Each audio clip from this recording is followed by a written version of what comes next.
The Dream Team, the basketball squad that's commonly thought of as the greatest basketball team ever assembled. Sure, they had some iconic star power at the top of the roster, but it's their insane depth that sets them apart. For example, the Dream Team had 11 Basketball Hall of Famers on their 12-man roster, and only the 1996 US Olympic team can also make that claim. On a roster like this, you could legitimately be one of the most talented and lethal players that the game has to offer, and still be overshadowed by the insane iconography of this group. That was certainly the case for the 6'7" small forward, Chris Mullin. As a member of the Golden State Warriors in the early 90s, this guy could handle the rock with the best of them, and was elite at creating a shot for himself.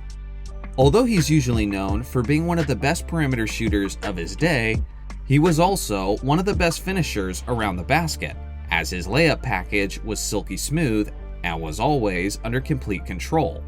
Spot-up jumpers, pull-up jumpers, or teardrops, it didn't matter. This guy could hurt you in so many ways. When I was very young and in the beginning stages of watching this sport, I remember people viewing this guy as one of the best of the very best. But now, he's never talked about like that, if talked about at all.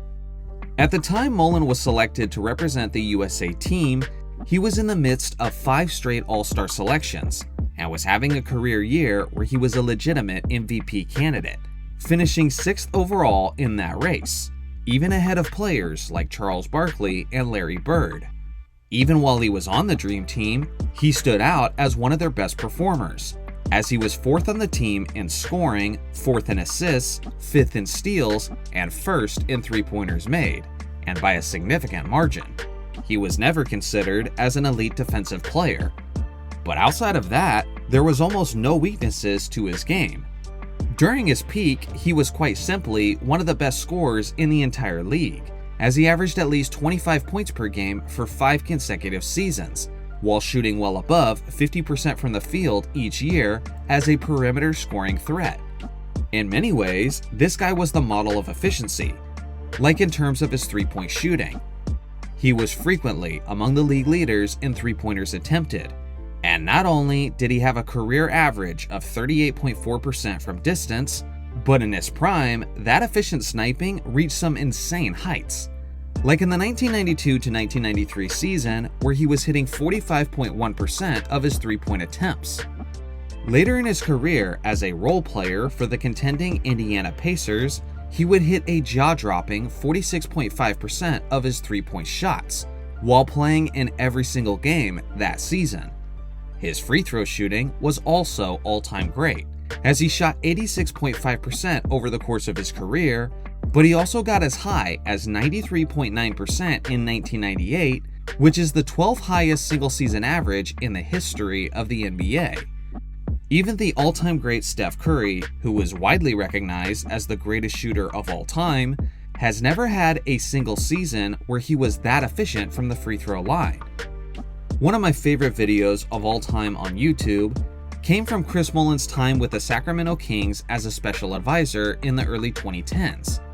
Even around the age of 50, while being away from the NBA for about 13 years, Mullin was still destroying modern NBA players in a three-point shootout, as he had the entire gym in awe as he appeared automatic, making 14 out of his 15 three-point attempts.